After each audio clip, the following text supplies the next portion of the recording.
गया और मिट्टी भी हो गई, जो उसे ही हमारी परमेश्वर की शांति तुझे ही साथ है।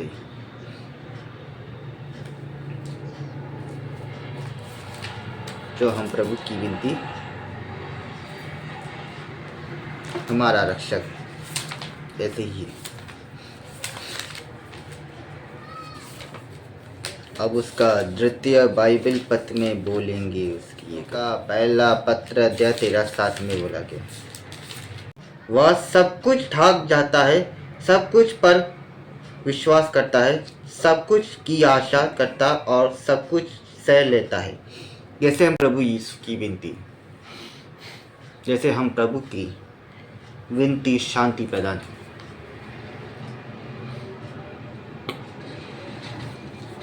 जो हम प्रभु की विनती, आप हमारा मनन चिंतन शांति है, जो सुख समृद्धि है और सुख संगति जैसे ही करे।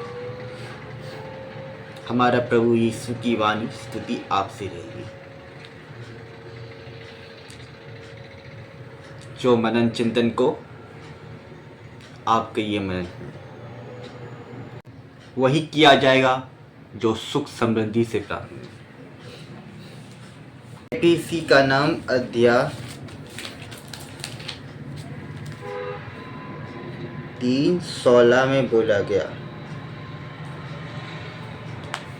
कि वह अपने आत्मा द्वारा आप लोगों की अपनी अपार कृपा निधि से भयवतन शक्ति और समाध प्रदान करी।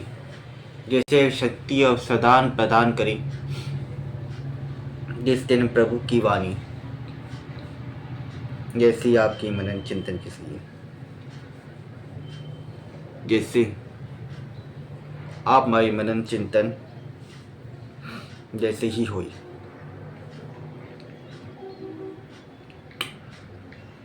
आप लोग दर्शन करिए, जो हमारा पवित्र श्रेणी जैसे ही आप हमारी मनन चिंतन है।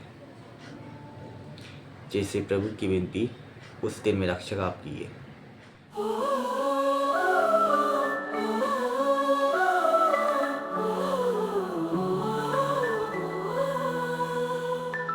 सपनों का कारवां देखो हो रहा तैयार, सब मिलकर बढ़े चले ये अपना अधिकार। दिल से जुड़े जो साथ हो जाए एक कतार, झूठ को हराने का कर ले तू ऐलान।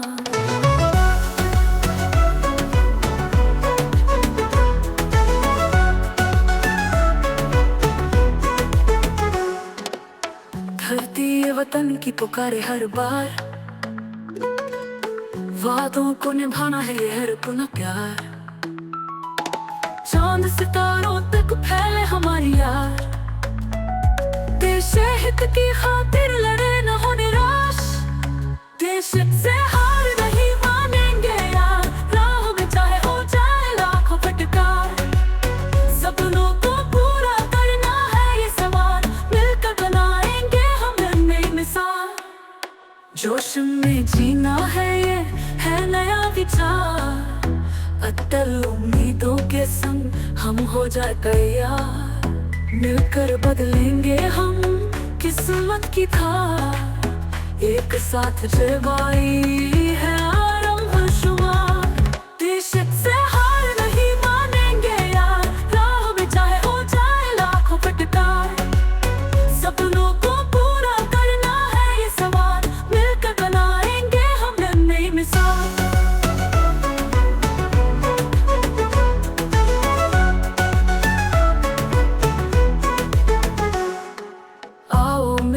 हम ये संदेश फैलाए, देशभक्ति की राह पर चलनी सबब सजाए। मिलकर नए रंगों से चित्र बनाए, सपनों को नए पंख दे उड़ान सजाए।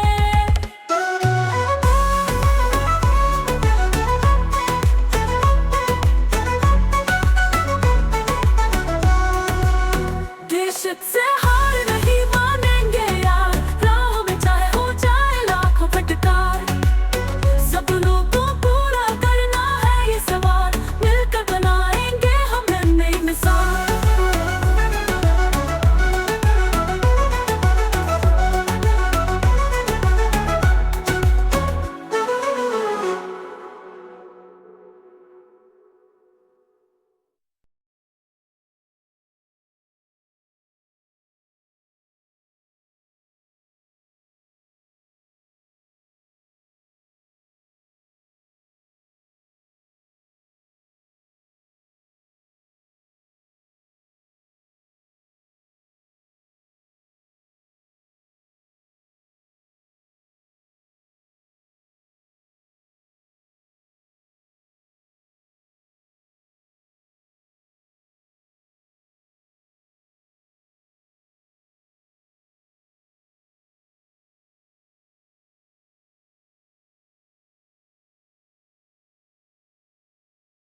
प्रिय प्रिय परिवार, प्रिय प्यारे भाइयों और बहनों, बच्चों और युवाओं, Dear beloved family, dear beloved brothers and sisters, children and youth, मैं हूँ लीली पीयूष मुर्की।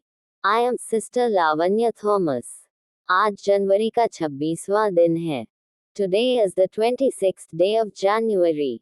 वर्ष का चतुर्थ सामान्य रविवार, the fourth ordinary Sunday of the year. आज गणतंत्र दिवस की सभी हार्दिक शुभकामनाएं। आज उसे दिन संविधान लागू के लिए वही करने जा रहे जो भारत की निर्णय संस्कृति कार्यक्रम और सुखद अनुभव से पवित्र आत्मा से परिपूर्ण होना चाहिए, जो उच्च हमारे झांकियां और परेड भी दिखाई जाती है। लोगों की संख्या आपकी है, आपके उससे ये सुख से प्राप्त होता है।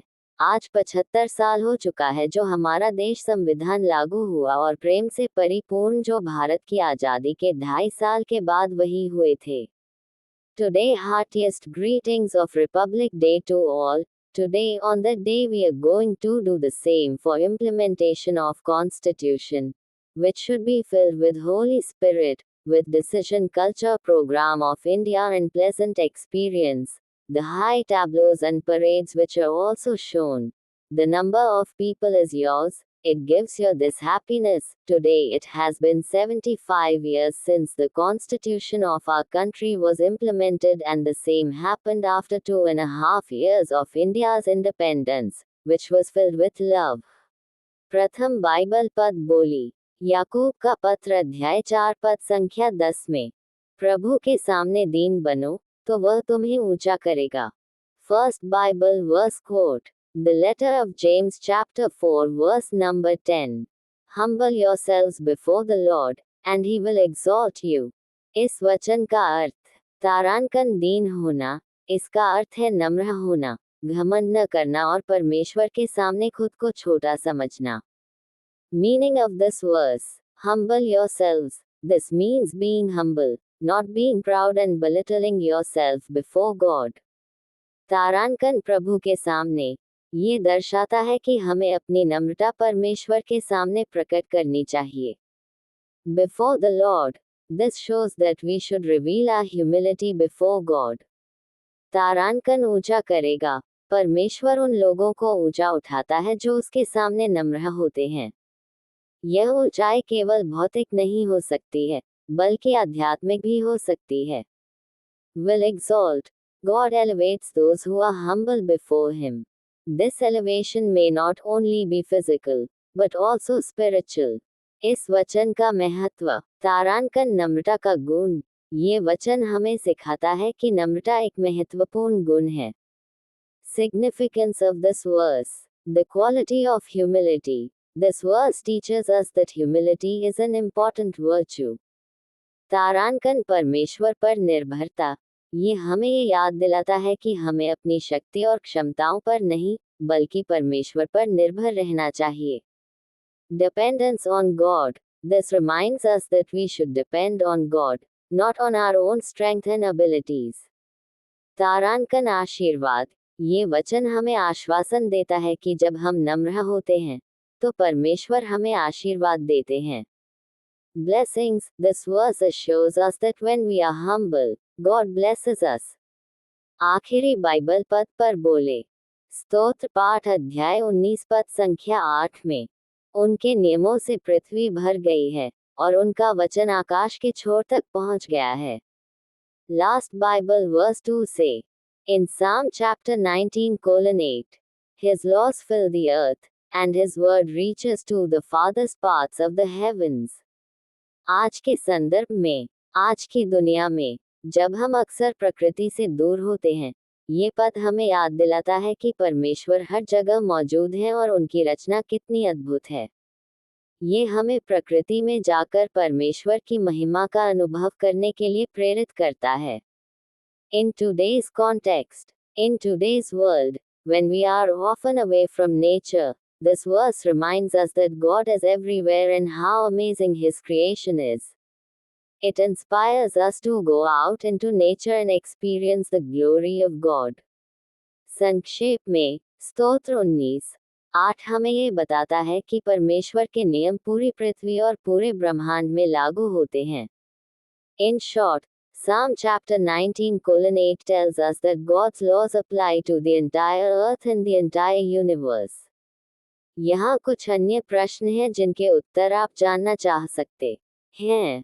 Here are some other questions you may want to know the answers to. क्या आप इस पद के बारे में और कुछ जानना चाहते हैं? Do you want to know more about this verse? तारांकन परमेश्वर के नियमों का क्या अर्थ है? What does God's laws mean? तारांकन हम प्रकृति में परमेश्वर की महिमा कैसे देख सकते हैं? How can we see God's glory in nature? तारांकन ये पद हमारे जीवन में कैसे लागू होता है? How does this verse apply to our lives? कृपया मुझे बताएं कि आप क्या जानना चाहते हैं. Please let me know what you want to know.